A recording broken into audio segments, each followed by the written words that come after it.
This is an RNZ podcast.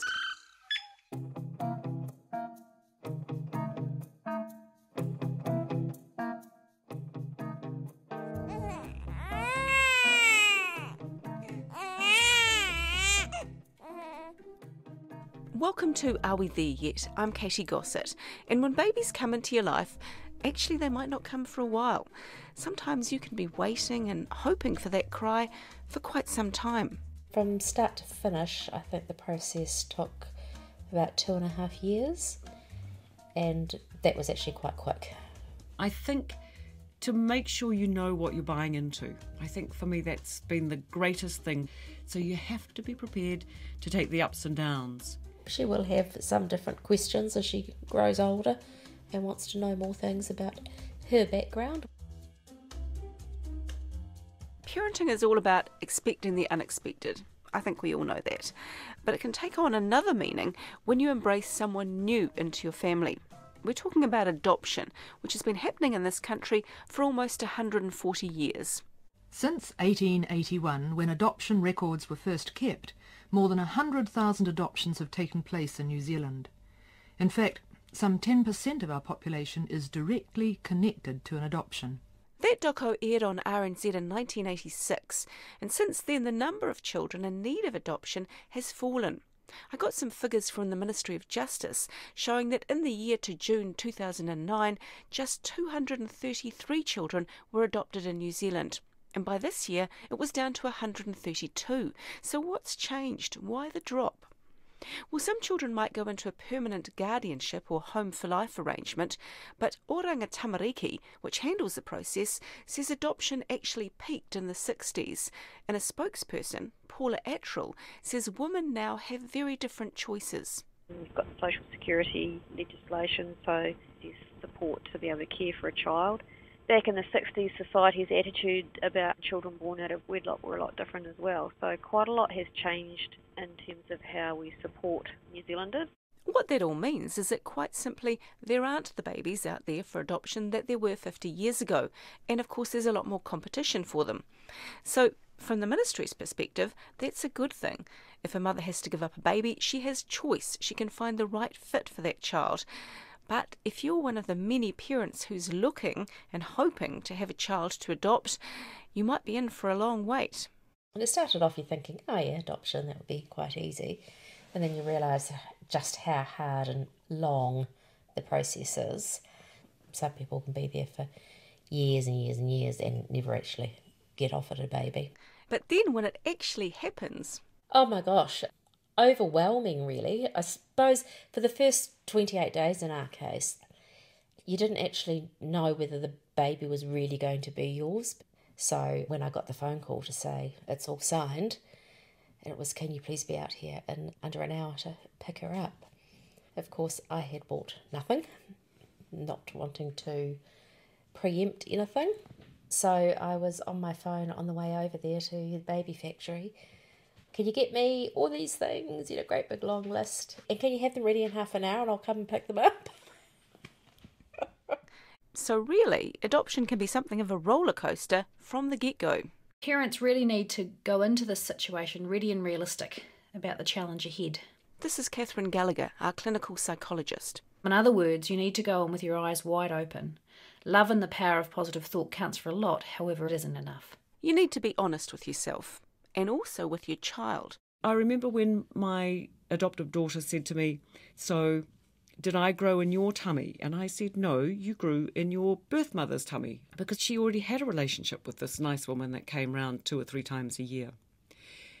It was just simply no big deal. She was probably 4 at the time.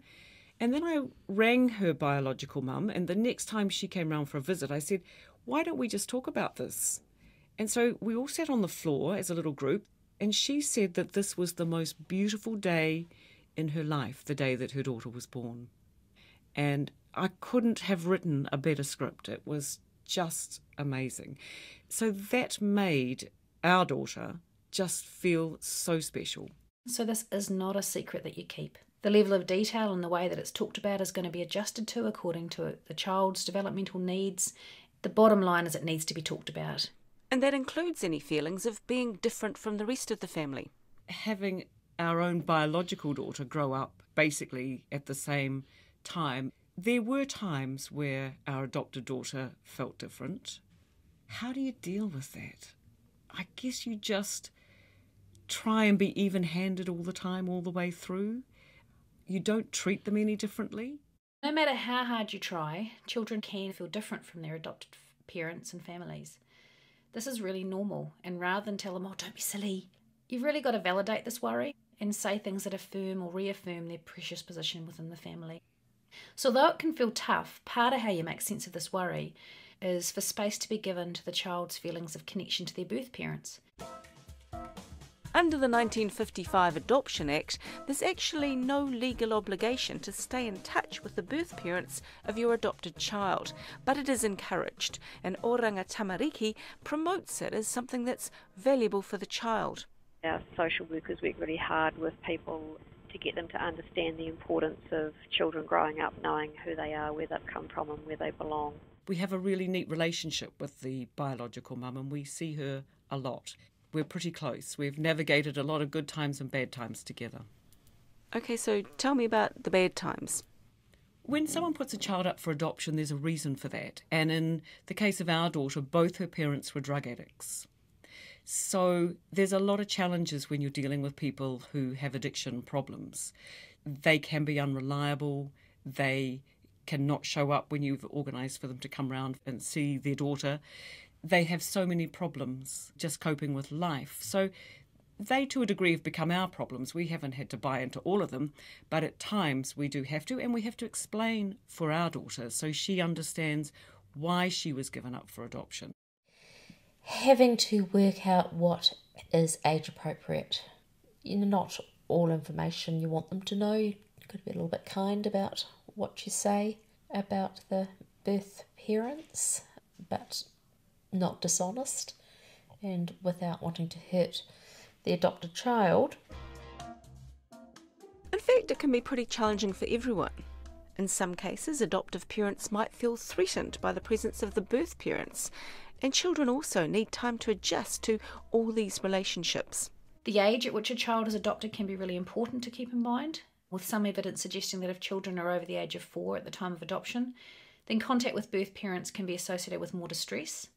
In these cases, less contact for shorter times might be recommended, at least until it's clearer, on how it's all going. Because if there's a bit of a fight or a meltdown going on, then a child's connection with their biological parents could be used as leverage. It can be used against you, like anything. You do get things thrown at you occasionally in anger, like, I don't have to listen to you, you're not my mother. But that's because that's a bit of ammunition they have, and when children are angry, they pull out the most hurtful things they can think of to say, and that's it. So the trick is to be very grown up and not retaliate. Every now and then, our adopted daughter would say, well, I'm going to go off and live with my birth mother then. She wouldn't treat me like this or tell me off. And it's just a threat. And it didn't used to really worry me too much. I used to just say, well, I think you'd find she'd be upset with this behaviour as well.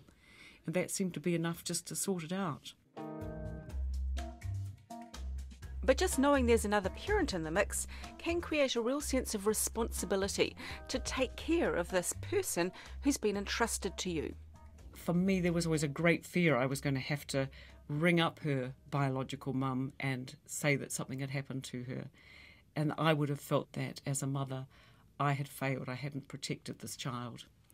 So it comes with both. You have all this joy and you have this tremendous responsibility to protect something that you've been given. Yeah, that's a really good perspective that I hadn't considered. Yeah. I was always very mindful of what an amazing gift it is to be given a child and the responsibilities that come with that. And if I had somehow failed, I don't know how I would live with myself if that had happened.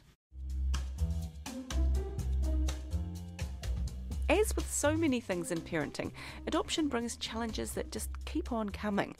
I think often with stuff concerning our kids, we think, okay, I've got this one sorted now, we've got our heads around it, and then all of a sudden we haven't anymore because something comes up, something new, and it makes us or our child want to revisit it. What we know developmentally is that there are certain ages and stages. So when kids are developing the brain power to be able to compare themselves to other people or to have a sense of, who they are, then things like this that they can feel that set them apart means that it might come to the fore a little bit more. Are these at really predictable times? I mean, does it depend for every child, or can you say developmentally, at these particular ages, this will happen?